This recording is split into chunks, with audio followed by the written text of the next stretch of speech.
नमस्कार। कल जो धुंधकारी की कहानी कही गई थी, उसका अवशेष भाग आज सुनिए। धुंधकारी बहुत बड़ा अत्याचारी था।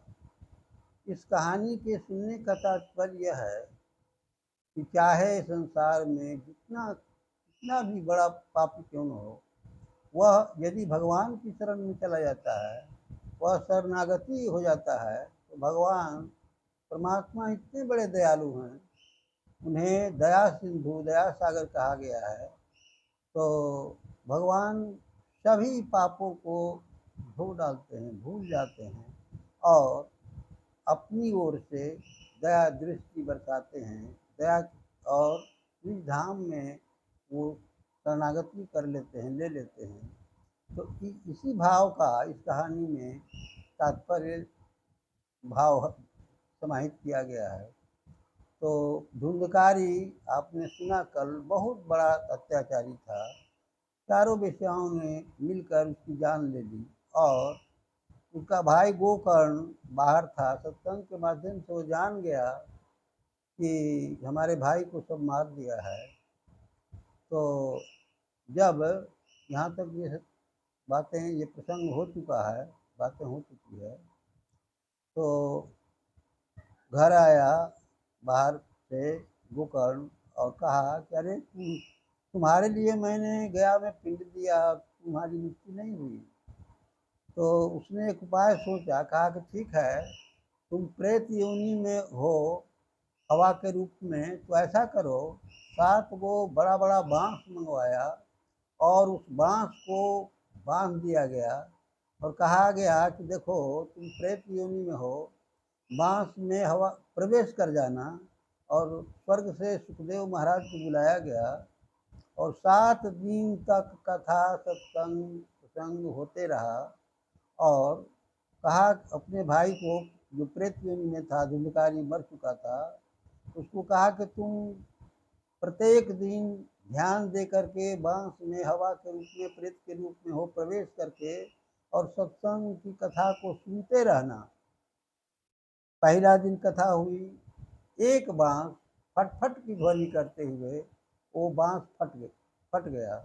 दूसरे दिन भी उसी तरह से फट की ध्वनि करते हुए बांस फट गया। तीसरे दिन भी यही स्थिति, चौथे दिन, पांचवें दिन, सातवें दिन में वो सत्संग के माध्यम, सत्संग सुनने के कारण वो उसकी मुक्ति हो गई। और इसीलिए इस कहानी में कहा गया है कि चाहे संसार में कितना भी बड़ा पापी क्यों न हो, भगवान का की शरण में जो चला जाता है, जो सत्संग की शरण में चला जाता है, सत्संग का अर्थ ही है सत्य का संग होना। परमात्मा को सत्य माना गया है, तो सत्य संग, सत्य का संग होना, तो यही इस कहानी का भाव है। केवल कहानी सुनने से नहीं होता है, भगवान की आराधना, भगवान की पूजा आवश्यक है, स्मृति उनकी आवश्यक है। और जब उनकी स्मृति हो जाएगी तो दया की वृष्टि होती है। हम लोग करते क्या हैं, जैसे वर्षा होती है तो हम कृत्रिम छाते लगा लेते हैं और उस वर्षा से वंचित हो जाते हैं।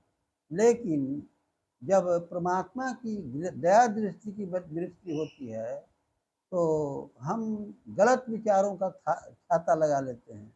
इसलिए उनकी दया दृष्टि की दृष्टि से हम भीग नहीं पाते हैं।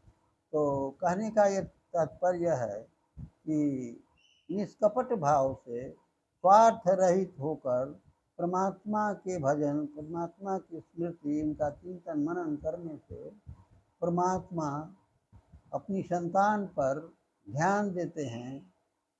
देखिए, कहा गया है कि पिता पुत्र के लिए बहुत कुछ, पुत्र को बहुत कुछ देना चाहता है, बहुत कुछ पुत्र के लिए करना चाहता है, लेकिन चाहने के बावजूद भी वह नहीं कर पाता है।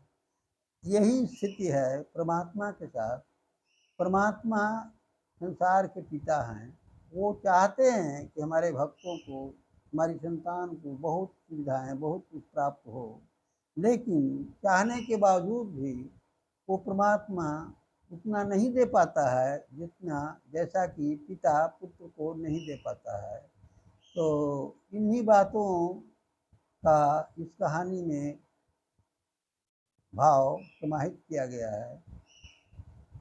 तो हम लोगों को भी चाहिए कि परमात्मा की स्मृति अर्थात सत्संग का सहारा आवश्यक है। सत्य के संग होने से उसकी कृपा होती है, और जब उसकी कृपा होती है उसकी कृपा दृष्टि से हम भीगना प्रारंभ करते हैं, और जब भीग जाते हैं कृपा दया की दृष्टि से, तो वो सभी चीज़ों की आपूर्ति कर डालता है। जीवन की जितनी आवश्यकताएं हैं उसमें सुखपूर्वक अच्छी वृद्धि हो जाती है, और वो व्यक्ति या वह भक्त अनुभव करता है कि परमात्मा की कृपा अवश्य हम लोगों के ऊपर हो रही है। तो इतना ही कहकर अपनी वाणी को विराम देता हूँ। श्रोताओं को नमस्कार।